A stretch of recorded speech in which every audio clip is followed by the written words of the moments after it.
दोस्तों नमस्कार। आज की कहानी है पतिदेव की ऐसी भी क्या मजबूरियां। तो कहानी शुरू करने से पहले जो भी चैनल पर पहली बार आए हैं चैनल को सब्सक्राइब करें, ऑल का आइकन जरूर प्रेस करें ताकि हमारी आने वाली सभी कहानियां आप तक सबसे पहले पहुंचें। तो चलिए शुरू करते हैं आज की कहानी। राकेश मुंबई जैसे विकसित और व्यस्त शहर में रहता था। वह दूसरी जगह से मुंबई सिर्फ काम की तलाश में आया था। कुछ महीनों की कड़ी मेहनत के बाद उसे एक बैंक में नौकरी मिल जाती है। राकेश इतने बड़े मुंबई शहर में अकेले रहता था, इसलिए वह दिन भर व्यस्त रहता था। क्योंकि सुबह उसे बैंक जाना होता था, लेकिन उससे पहले अपने लिए नाश्ता बनाना पड़ता था।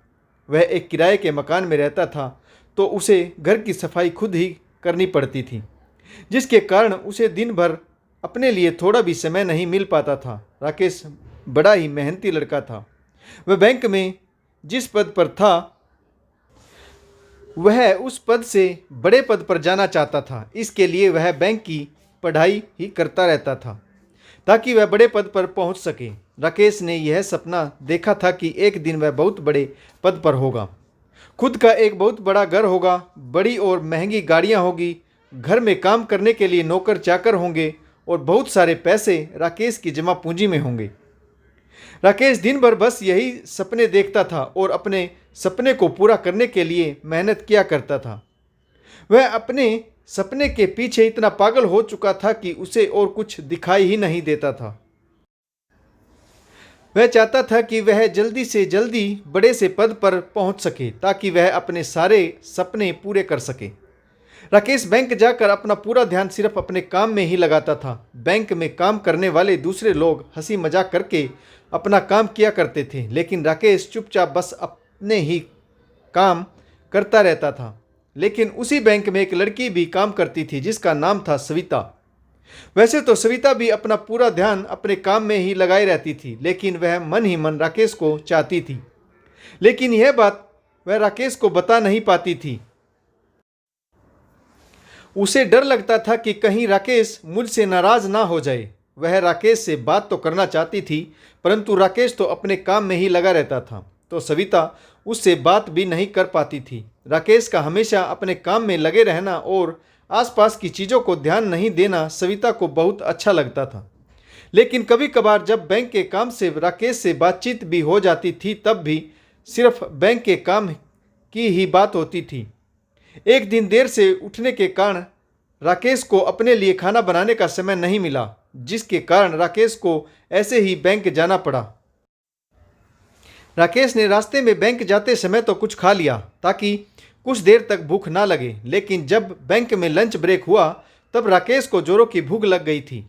लेकिन आज तो वह अपना खाना लाया ही नहीं था, तो राकेश चुपचाप बैठकर सभी को खाते हुए देख रहा था। लेकिन सविता राकेश को देखकर साफ साफ समझ गई थी कि राकेश आज अपना खाना नहीं लाया है और उसके चेहरे से साफ दिखाई दे रहा है कि उसे जोरों से भूख लग रही है।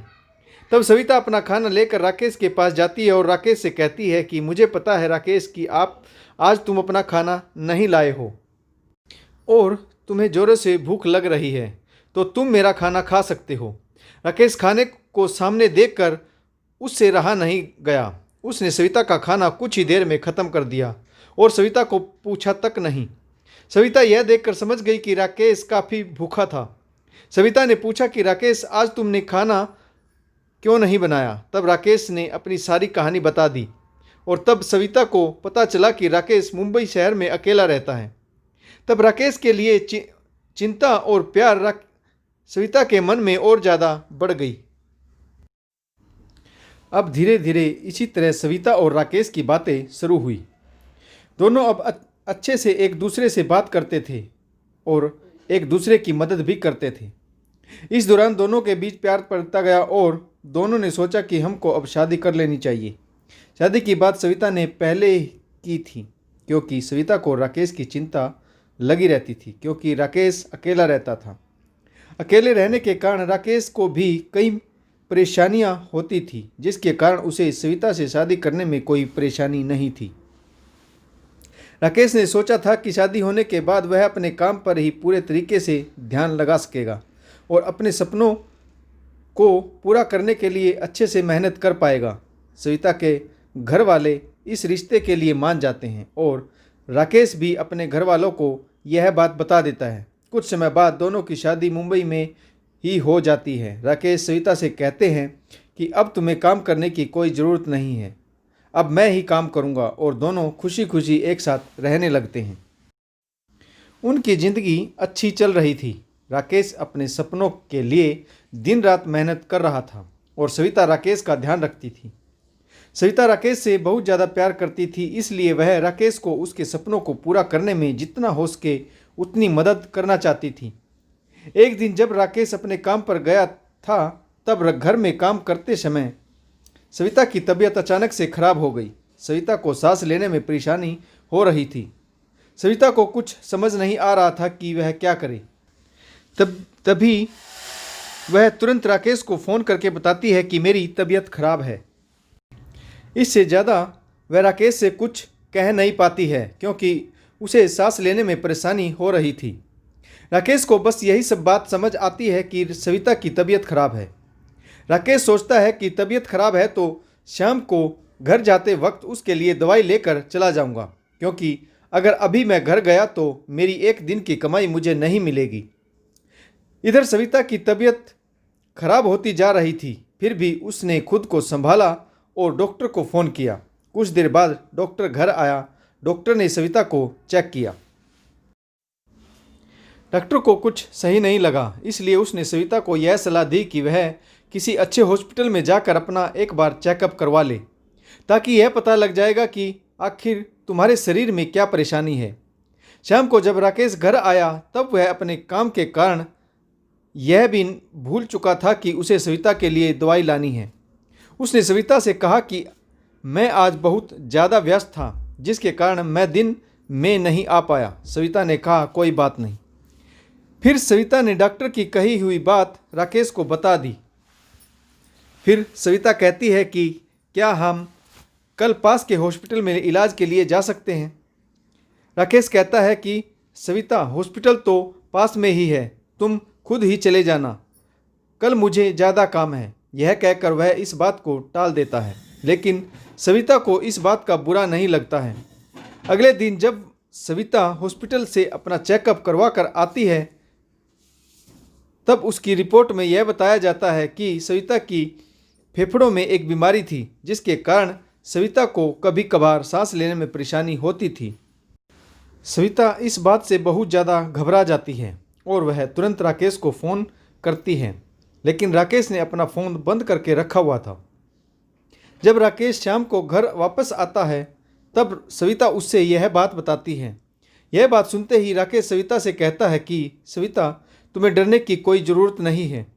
ऐसी छोटी मोटी परेशानियां आजकल हर लोगों में होती हैं और ऐसे ही फिर से उनकी ज़िंदगी वैसे ही चलने लगती है जैसे पहले चल रही थी। सविता वापस अपने घर के कामों में मन लगाती है और राकेश अपने सपनों को पूरा करने में लग जाता है। एक दिन जब राकेश घर में था तब उसी समय सविता को अचानक से सांस लेने में परेशानी हो रही थी। राकेश डॉक्टर को फ़ोन लगा करता है और डॉक्टर जब आता है तब सविता की हालत देखकर और उसकी रिपोर्ट देखकर डॉक्टर राकेश से कहता है कि सविता के फेफड़ों की यह बीमारी धीरे धीरे बढ़ती जा रही है और जल्द से जल्द इसका इलाज कराने की ज़रूरत है, वरना यह बीमारी और बढ़ जाएगी, फिर पता नहीं क्या हो सकता है। डॉक्टर अपनी सलाह देकर वहाँ से चला जाता है। राकेश डॉक्टर को बाहर छोड़कर आता है और सविता से कहता है कि डॉक्टर का तो काम ही छोटी सी बीमारी को बढ़ा चढ़ाकर बताना होता है। तुम्हें डरने की ज़रूरत नहीं है, तुम कल हॉस्पिटल चले जाना, मुझे काम है इसलिए मैं तुम्हारे साथ नहीं आ सकता और हॉस्पिटल भी तो पास में ही है, तुम अकेली जा सकती हो। यह कहकर वह अपनी नौकरी पर चला जाता है। सविता को थोड़ा सा बुरा लगता है, लेकिन फिर भी वह राकेश से कुछ नहीं कहती है। जब वह खुद हॉस्पिटल जाती है तब डॉक्टर उसे बताता है कि तुम्हारे फेफड़े दिन ब दिन खराब होते जा रहे हैं, तुम्हें इलाज की सख्त ज़रूरत है और इस इलाज के लिए पैसे भी ज़्यादा लग सकते हैं। सविता बहुत ज़्यादा घबराने लगती है। वह राकेश को फ़ोन करती है, लेकिन राकेश को फ़ोन तो लगता ही नहीं। तब सविता अपने माता पिता को फ़ोन करती है और सारी बातें बता देती है। सविता के माता पिता उसके घर आ जाते हैं उनके बीच कुछ देर बातें होती हैं और वे सभी राकेश के आने का इंतजार कर रहे होते हैं। फिर सविता के माता पिता राकेश को समझाते हैं और अंत में राकेश मान जाता है। राकेश को समझाकर सविता के माता पिता वापस चले जाते हैं। राकेश सविता के ऊपर गुस्से में रहता है, लेकिन अगले दिन बैंक वालों की तरफ से राकेश को एक फ़ोन आता है जिसमें राकेश को एक बहुत बड़ी खुशखबरी मिलती है। राकेश की मेहनत का फल आज उसको मिलने वाला था। आज वह अपने पद से बड़े पद पर जाने वाला था, यानी उसका प्रमोशन हो रहा था। वह इस बात से बहुत खुश था। अगले दिन राकेश अपने घर में एक छोटी सी पार्टी रखता है जिसमें वह अपने सभी बैंक कर्मियों को बुलाता है। सविता की तबीयत खराब होती है, फिर भी वह बिना कुछ कहे पार्टी का सारा काम करती है। इसके अगले दिन राकेश और सविता हॉस्पिटल जाने वाले थे, लेकिन उस रात को सविता की तबीयत खराब रहती है। उसे सांस लेने में थोड़ी थोड़ी परेशानी होने लगती है, लेकिन सविता यह सोचती है कि हम कल तो इलाज करवाने जाने वाले हैं। अगले दिन सुबह राकेश को बैंक से फ़ोन आता है। उसे नए पद की बहुत सारी नई जिम्मेवारी मिलती है। राकेश कहता है कि आज मैं नहीं आ पाऊँगा, मैं कल से आऊँगा। बैंक वाले राकेश से कहते हैं कि प्रमोशन के पहले दिन ही तुमको छुट्टी नहीं लेनी चाहिए। राकेश सोचता है कि आखिर मैं सविता को पैसे दे देता हूँ और हॉस्पिटल तो पास में ही है, तो वह खुद ही चली जाएगी और अपना इलाज करवा लेगी। मैं इस छोटे से काम के लिए अपना नया दिन क्यों खराब करूं? सविता राकेश से कहती है कि नहीं राकेश, आपको आज मेरे साथ आना ही पड़ेगा, क्योंकि आज मेरा इलाज होने वाला है और वहाँ कई तरीके के काम हो सकते हैं जिसको मैं अकेले नहीं कर पाऊंगी। इस बात को लेकर दोनों के बीच में कुछ देर तक बहस होती है और राकेश गुस्से में सविता के हाथ में पैसे देकर वहाँ से अपने ऑफिस के लिए चला जाता है। सविता रोने लगती है, लेकिन फिर भी अपने आप को संभालती है और अकेले ही अपने इलाज के लिए हॉस्पिटल चली जाती है। कल रात से ही सविता की तबीयत खराब थी और हॉस्पिटल जाते जाते उसकी तबीयत और बिगड़ जाती है। हॉस्पिटल जाकर भी हॉस्पिटल वाले उसका इलाज सीधे ना करके उसे कई तरह की कागजी कार्रवाई के लिए यहाँ वहाँ घुमाते रहते हैं, जिसके कारण सविता की हालत और ज़्यादा खराब होने लगती है। डॉक्टर सविता से कहते हैं कि हम आपको कुछ दवाइयाँ लिख कर दे रहे हैं, आपको सामने की दवाइयों की दुकान से यह दवाइयाँ लेकर आनी पड़ेगी। सविता दवाइयाँ लेने के लिए दवाइयों की दुकान पर जाने लगती है, लेकिन बीच में उसकी हालत बहुत ज़्यादा खराब हो जाती है। वह बिल्कुल भी सांस नहीं ले पा रही थी, उससे कुछ भी नहीं हो पा रहा था। वह जहाँ खड़ी थी उसी जगह गिर जाती है। लोग उसे देखकर वहाँ से निकल जाते हैं, लेकिन कोई कुछ नहीं कर रहा होता। एक आदमी दौड़कर हॉस्पिटल के एक आदमी को लेकर आता है, लेकिन उसके आने तक बहुत ज़्यादा देर हो जाती है और सांस नहीं ले पाने के कारण सविता की वहीं पर मृत्यु हो जाती है। सविता के पास मिले सामान से हॉस्पिटल वाले राकेश को फ़ोन करते हैं और उसे बताते हैं कि आपकी पत्नी की मृत्यु हो चुकी है। राकेश दौड़ता हुआ हॉस्पिटल आता है। यह जानकर उसे बहुत बड़ा झटका लगता है। उसे यह बात सहन ही नहीं हो पा रही थी कि उसकी सविता अब इस दुनिया में नहीं है। राकेश अपने सारे सपने भूल जाता है और सविता की याद में रोने लगता है। अब राकेश फिर अकेले रहने लगता है। अब वह सोचने लगता है कि अब मेरी जिंदगी का कोई मकसद ही नहीं है। सविता के जाने के बाद राकेश के सारे सपने और उसका लक्ष्य सब खत्म हो जाता है। जब सविता थी तब राकेश को उसकी परवाह नहीं थी, लेकिन जब सविता चली गई है तब राकेश को लग रहा है कि अब उसका जीना भी व्यर्थ है। दोस्तों, राकेश अब अकेले गुमसुम रहने लगता है, जिसके पास अब कोई नहीं था। अब किसी को कुछ नहीं पता कि राकेश की हालत कैसी है। राकेश न तो अपने काम पर जाता और ना ही किसी को दिखाई देता है। तो दोस्तों, मुझे उम्मीद है कि आप लोगों को यह कहानी ज़रूर पसंद आई होगी। कहानी पढ़ने के लिए आप सभी का बहुत बहुत धन्यवाद। कहानी अच्छे लगे तो कमेंट्स करके ज़रूर बताइएगा। तो एक बार फिर जय हिंद, वंदे मातरम, भारत माता की जय।